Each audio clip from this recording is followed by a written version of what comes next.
안녕하세요. 저는 30대 초반이고 아기를 키우고 있는 엄마입니다. 딱 이맘때쯤 벌어진 사건들이 있는데 별로 추억하고 싶은 건 아니지만 그럼에도 불구하고 용기를 내어 한번 제 사연을 많은 구독자분들께 들려드려 볼까 해요. 전 남편과 20대 끝자락에 만나게 되었습니다. 더 젊을 때는 외모를 그렇게 봤었는데 얼굴 다 소용없다고 나이가 어느 정도 차고 결혼 정년기가 다가와서 그런가 뭔가 진중하고 무게 있는 만남을 하고 싶었어요. 그러기 위해선 꼭 외모가 아닌 그 사람의 인성을 보는 게 더 중요하다고 생각을 하면서 이성을 보는 기준이 확 바뀌게 되었습니다. 늘 외모가 제 기준에 차지 않으면 만나지 않았던 제가 점점 외모가 아닌 인성과 성품을 보면서 연애를 하기 시작하니 이전과는 확실히 다른 연애가 시작되었죠. 제 남편과의 연애가 가장 만족스러웠던 연애로 손꼽혔습니다. 안정감 있고 신뢰감 있는 연애란 게 바로 이런 거구나 싶었어요. 남편은 늘 제게 진중한 모습을 보여주면서도 저만이 볼 수 있는 귀여운 모습들도 보여주곤 했었습니다. 그 덕분에 전 남편의 그런 매력에 푹 빠져서 헤어나오지 못했죠. 사람이 적당히 무게가 있으면서도 즐길 줄도 알고 본인 스스로가 어떤 부분에 있어서 가장 매력적인지를 잘 아는 사람이라서 제가 참 사랑하고 좋아했습니다. 이 사람과 연애를 하면서 늘 행복했고 안정적이었기에 전 확신했어요.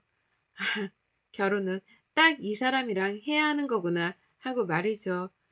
그렇게 몇 년의 연애를 마침표 찍고 저희가 결혼하게 되었을 때도 참 좋았습니다. 그런데 시댁은 조금 특이한 케이스였어요. 남편에게는 무려 15살이나 어린 여동생이 있었습니다. 완전 늦둥이였죠. 시부모가 애초에 남편을 엄청 일찍 가지셔서 가능했던 일이기도 했지만 외동아들로 키우려다가 신우가 생겼는데 포기하기엔 마음이 불편하셔서 잘 키워보기로 다짐하셨다고 들었어요.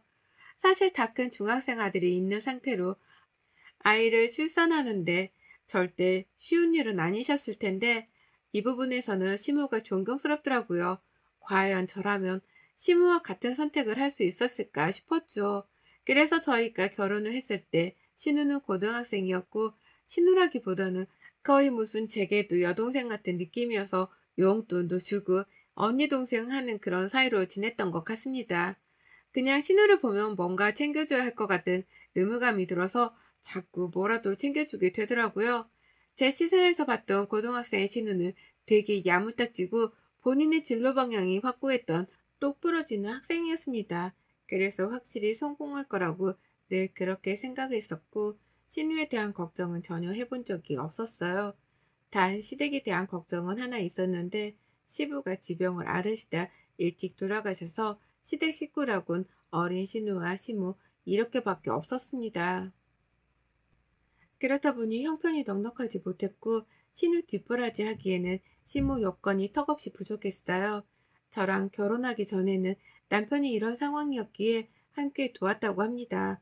그러나 결혼을 하고서는 도울 수 없는 상황이 되었고 시모가 꽤나 막막했는지 남편에게 슬며시 말을 건넸더라고요. 이걸 어느 날 소주 한잔 하자며 분위기를 잡더니 남편이 어렵사리 제게 말을 꺼냈습니다. 여보, 내가 부탁 아니 부탁을 해야 할 것 같아서 오늘 술 한잔 하자고 한 거거든.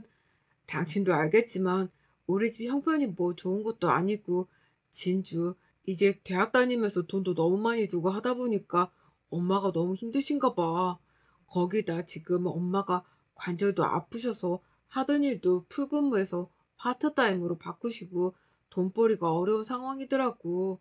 그래서 내가 적어도 진주 졸업할 때까지는 도와줘야 할 것 같은데 어쩌지? 정확히 매달 얼마씩 도와줘야 하는 거야? 많을수록 좋은 건데. 그렇겠지. 근데 여보, 우리 집 일 아니라고 쉽게 말하는 거 절대 아니니까 서운하게 듣지 마. 당신이랑 나랑 결혼을 했고, 우리도 애기도 곧 가질 거고, 그럼 나 육아휴직 해야 하고, 얘 어린이집 보낼 때까지 최소 몇 년은 나 일 못하잖아. 그럼 당신 외벌이로 먹고 살아야 하는데, 우리도 돈을 어느 정도는 모아야 하지 않겠어? 우리가 여유 있는 것도 아닌데, 도울 수 있는 상황이 아니잖아. 솔직히 말해서 대학 다니면서 알바하는 친구들도 많고 아가씨가 직접 벌어서 용돈이든 생활비 정도는 보탤 수 있잖아. 진주가 알바를 하면 공부를 언제 하겠어? 그건 아니지. 그래, 당신 말도 이해하는데 그래도 상황이 너무 안 좋아서 그렇지 뭐. 이렇게 하자. 어머님께도 확실히 말씀드려. 우리가 아기 생기기 전까지 매달 50만 원씩 용돈 드린다고 해. 아직은 맞벌이니까 가능하지만 아기 생기고 그럼 우리도 빠듯해서 어렵다고 확실하게 딱 말씀드려. 내 앞에서 지금. 결국 남편의 아쉬운 소리를 모른 척할 수는 없어서 매달 50만 원씩 용돈을 드리기로 했습니다. 솔직히 전 이해가 안 가는 부분들이 많았어요. 신우는 단 한 번도 알바를 해본 적이 없었던 게 남편도 시모도 어린 게 무슨 일을 하냐고 끼고 사는 편이었죠. 그러다 보니 신우는 애초에 본인이 일을 해서 돈을 벌 생각을 전혀 하지 않았습니다. 이뿐이면 다행인데 심지어는 시모였죠. 그나마 늦둥이 자식 키우려면 시모라도 정신 차리고 열심히 벌어먹고 살 생각을 해야 하는데 시모는 이래저래 핑곗거리들을 늘어놓으면서 점점 일하는 시간을 줄였고 결국 하루에 몇 푼 벌지도 못하는 수준으로 벌기 시작했습니다. 그러다 보니 시댁이 돈 때문에 허덕이고 쪼들리는 건 너무 당연한 일이 되어버렸어요. 이런 와중에 저희 부부는 원래 계획대로 아이를 가지게 되었습니다. 그런데 웃긴 건 임신과 동시에 용돈은 없다고 해서일까요? 시모는 임신을 달가워하지 않았고 뭐가 그리 급해서 벌써 애를 가졌냐고 오히려 타박을 하시더군요. 황당하기 짝이 없어서 말이 나오지 않았지만 그저 그러려니 했던 것 같습니다. 임신을 한 상황에서도 막달까지 꾸역꾸역 출근을 했고 돈을 열심히 아끼며 모았어요. 이 와중에 혹여나 남편이 저 몰래 시댁에 돈을 보내거나 할까봐 신뢰를 잃는 행동을 할까 걱정이 되어서 아예 돈 관리를 제가 하기로 했습니다. 그렇게 10달 내내 제가 돈 관리를 하면서 시모에게 갖은 잔소리를 들어야만 했죠. 시모는 이유 없는 욕을 했습니다. 근거가 있는 타당한 욕이라면 제가 이해라도 하겠지만 그저 제가 마음에 들지 않고 짜증나서 유혹하고 싶으니 아무런 이유를 갖다 붙여 제게 욕을 하는 거예요. 예, 너처럼 그렇게 아끼면서 살면 사람들이 욕한다, 욕해. 적당히 좀 하도록 해라. 어머님, 솔직히 전 아끼는 정도는 아니죠. 적당히 쓰려고 노력을 하는 거죠. 워낙 미천이 없어서 모을 수 있는 때라도 모아야 할 것 같아서요. 인생 어떻게 될지는 모르는데, 안 그래요? 그래, 경제관님이 아주 그냥 똑 부러져서 좋겠다, 너는. 그나저나 돈 관리는 각자 하지. 뭐하러 네가 다 하니? 요즘 젊은 부부들은 다 각자 한다고 하던데. 그거야 부부마다 다 다른 거죠. 그니까 왜 네가 하냐고. 우리 아들이 번 돈까지 왜 몽땅 네가 가져가서 관리를 하냐고. 시모는 심각했어요. 저 정도의 말은 귀여운 애교 수준이었고 그저 제게 어떻게든 욕이 하고 싶어 안달이라도 난 사람처럼 심각할 정도로 괴롭히기 시작했죠. 특히나 돈 관련해서는 더더욱 심각했던 게 제가 돈 관리를 시작하면서부터 본인에게 아예 돈이 올 방법이 없다고 생각해서 그런 건지 더욱 심했습니다. 안 그래도 임신한 후 몸도 힘들고 이전보다 더 예민해져서 짜증 지수도 높아졌는데 심호까지 저러니 더 힘들었어요. 신문은 전화나 카톡으로도 하루에도 몇 번씩 신세 한탄도 늘어놓곤 했습니다. 보통 다 이런 식이었죠. 뭐하냐, 일이 바쁘냐고 물어보셔.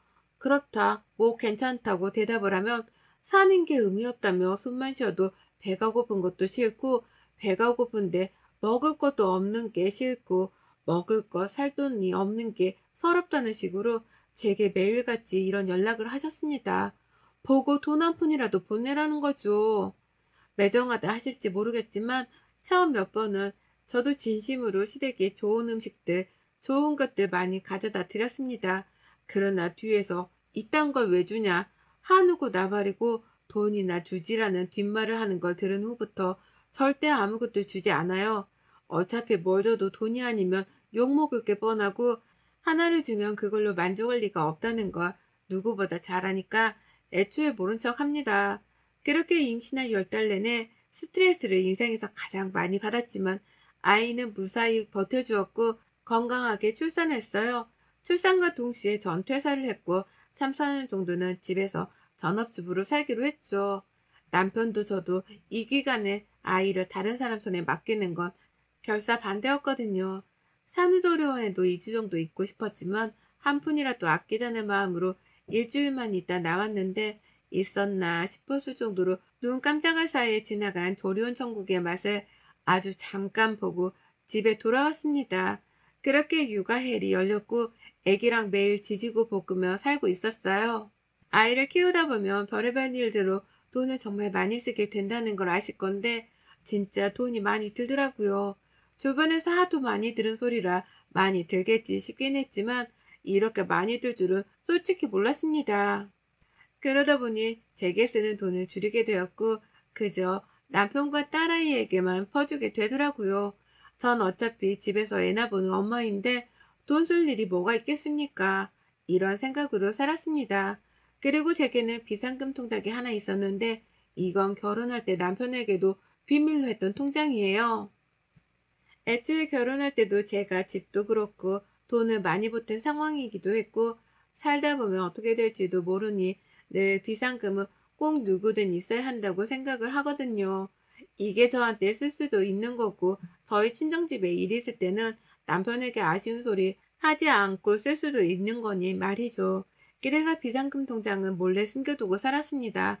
어떻게 보면 현명한 거고 어떻게 보면 나쁜 거지만 전 나빠도 소중히 돈을 어느 정도 쥐고 있는 게 맞다고 생각해요. 특히나 경제관념이 부족한 배우자랑 산다면 말이죠. 아이 낳고 육아로 정신없다는 여러 핑계들로 시댁에 가는 걸 꺼려했고 그러기도 얼마 안 된 시점에 시댁에 큰 폭탄이 떨어지고 말았습니다. 막 대학에 진학했던 신우가 임신을 했다는 거죠. 상대는 23살이었고 둘 다 부모에게 용돈 받아 사는 대학생들이었는데 뭐가 있겠어요? 그런데 아이는 절대 포기할 수 없고 결혼을 하겠다는 거였습니다. 시모 역시 신우에게 수술을 강요할 수 없었고 어떻게든 살아보자는 마음으로 신우 시댁분들과 만나고 왔는데 펑펑 우셨죠. 그쪽에서 그러셨다고 해요. 본인들은 찢어지게 가난한 집안이고 무식하기까지 한 집안이라고. 그러니 지원 같은 건 기대도 하지 말고 애를 낳아서 키울 거면 알아서들 하라고 말이죠. 여자가 본인 몸 간수 하나 똑바로 못하고 어린 나이에 애 가진 게 뭐 자랑이라고 지원 있고 뭐고 그딴 소리를 하냐며 보통 성격이 아닌 시모에게 되려 막 뭐라고 했고 결국 시모는 딸 가진 죄인 모드로 찍소리도 못하고 돌아와서는 엉엉 우신 겁니다. 이때 함께 분노했고 화가 나면서도 막막했어요. 딱 보아하니 지금도 돈 때문에 힘든 시댁이었는데 앞으로는 정말 더 하겠구나 싶었습니다. 결국 신우네 시댁 쪽에서는 정말 한 푼도 보태주지 않았고 신우는 결혼식장 비용도 없어서 그저 혼인신고만 급하게 하고 시댁집에 둘이 얹어 사는 걸로 결혼을 하게 되었죠. 신우와 신우 남편이 함께 시댁에 살게 되니 이전보다 생활비는 더 들었고 신우가 병원을 다니면서 또 육아용품을 하나씩 사면서 돈이 점점 더 필요한 상황이 된 겁니다. 결국 우려했던 일은 현실이 되었고 설마 했는데 설마가 사람을 잡았죠. 어느 날 시모가 저희 부부를 불렀고 시댁에 가니 신눈의 부부와 시모가 계셨습니다. 그 자리에서 이렇게 말씀을 꺼내시더라고요. 지금 상황이 너무 안 좋다. 얘들은 아직 어리고 심지어 군대도 곧 가야 해.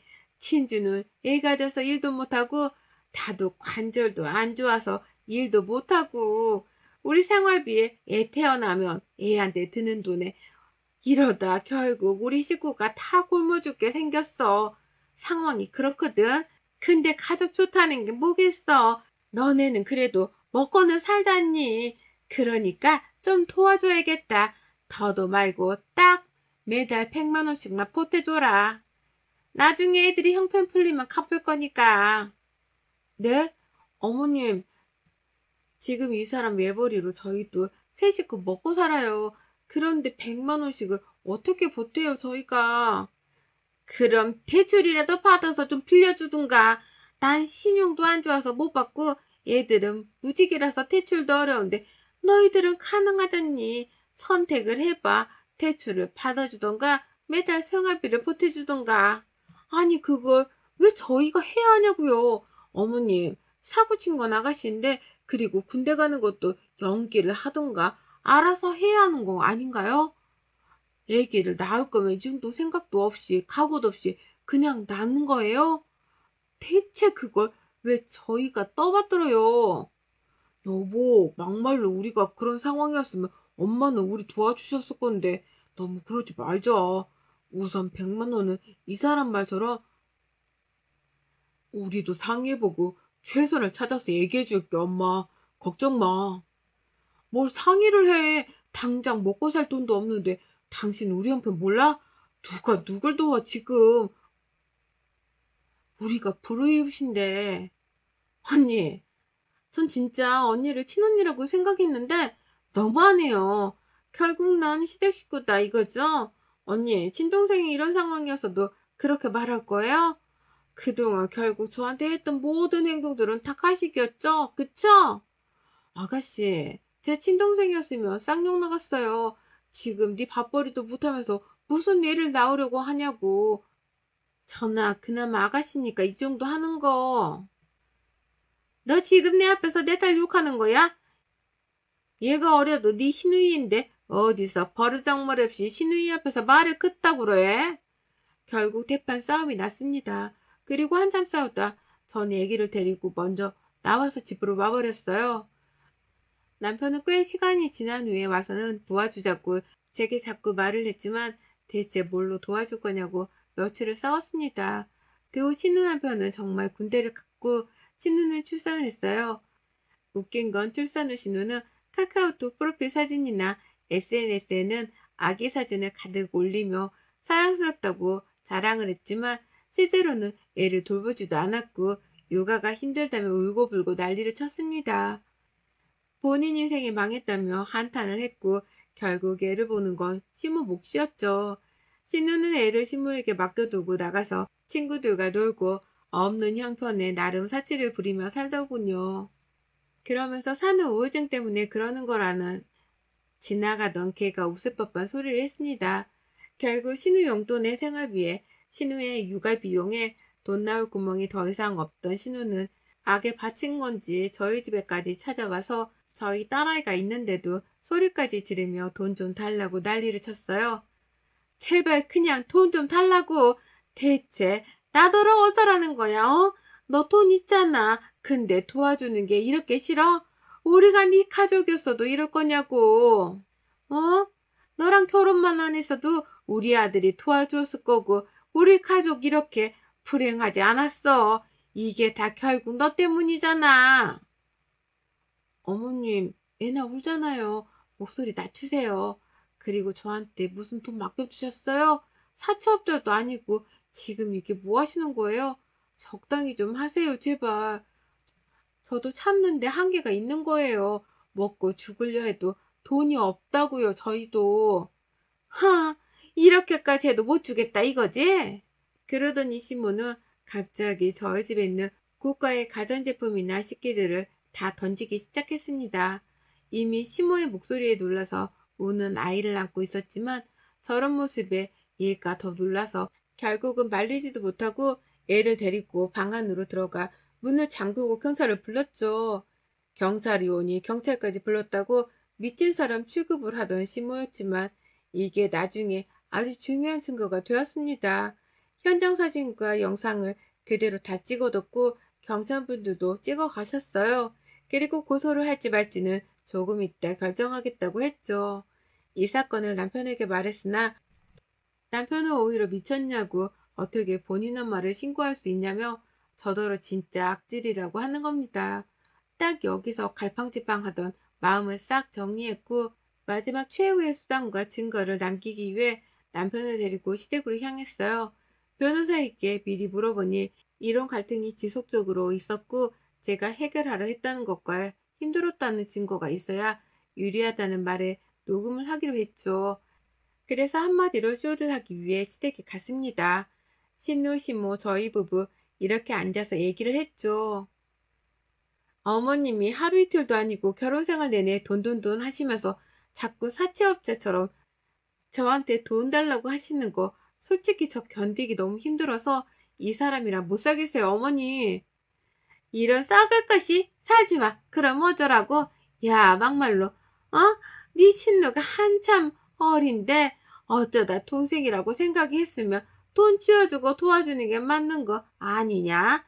그리고 신부가 힘들면 당연히 용돈이고 생활비고 어른이 알아서 줘야지. 넌 그딴 센스도 없고 머리도 없고 얘가 그저 어떻게든 한 푼이라도 안 주려고 하는 꼬락서니까 딱 썩을 것이야. 제가 왜 그래야 하냐고요, 어머님. 이 사람 외벌이로 저희 세 식구 먹고 사는 것도 힘들다고 했잖아요. 먹고는 살잖아. 어머님이랑 아가씨가 저보다 쇼핑 더 많이 하는 거 아세요? 저 몇 달에 어쩌다 한번 제 옷 한 번 살 때 어머님이랑 아가씨는 매주 한 번씩은 사시던데요. 결국 이런 식으로 그간 있었던 일들을 다시금 읊으며 녹음을 했고 시몬은 노발대발을 하면서 돈도 안 줄 거면 당장 나가라고 막 소리를 쳤죠.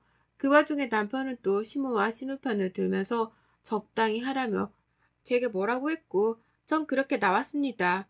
그리고 변호사에게 모든 것을 제출했고 전 이혼하자고 했어요.